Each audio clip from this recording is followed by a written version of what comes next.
Bernanke has in secret spent hundreds of billions of dollars bailing out one group and not bailing out another group. I don't see anybody in the news media demanding the kind of transparency at the Fed that you would demand of every other aspect of the federal government. And I think it is corrupt and it is wrong for one man to have that kind of secret power. So, Congressman Paul, where do you come down on this?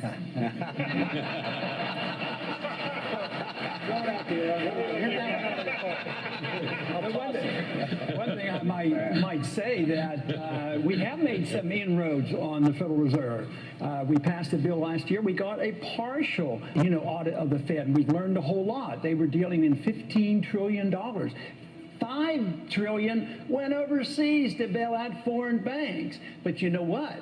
Congress did a lot. I've worked on it for a good many years, but Bloomberg helped and Fox helped. They had court cases, Freedom of Information Act, and there are some even at this table who didn't think auditing the Fed was such a good idea, that we could call up the Fed and ask them, and they would tell us what they're doing. I've been calling them up for 30 years, and they never tell me. But we're getting to the bottom of it. But if you want to understand why we have a problem, you have to understand the Fed, because the cause comes from the business cycle. We shouldn't be asking what to do exactly with the recession. Obviously, we have to deal with that, but you can't cure the disease if you don't know the cause of it.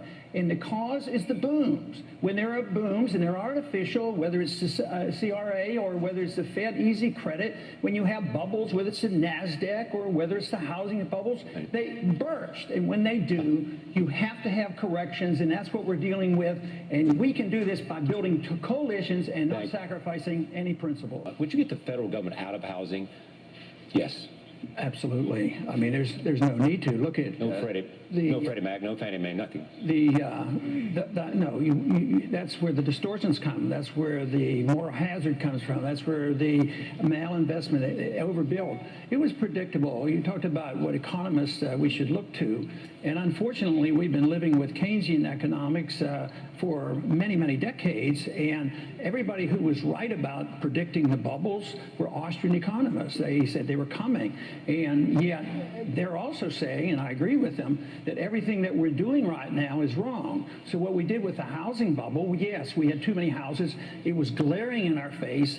The bubble was doomed to burst, and it came because of Fannie Mae, Freddie Mac, easy credit, and also Community Reinvestment Act. So who got into trouble? The people who did the speculating, the Wall Street, the derivatives market. They got the bailout. They got privileges. So what happened to the middle class? They lost their jobs. They lost their houses.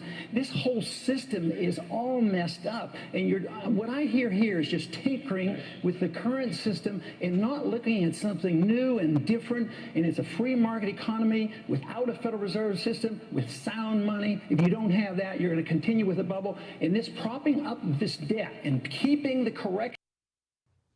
Well, that was my favorite presidential candidate, if you haven't figured it out yet, Dr. Ron Paul, MD, and the guy that's delivered thousands of babies, lots and lots of babies. He's pro-life. He's really the true Republican candidate for president. The rest to me are all New World Order, funny money candidates.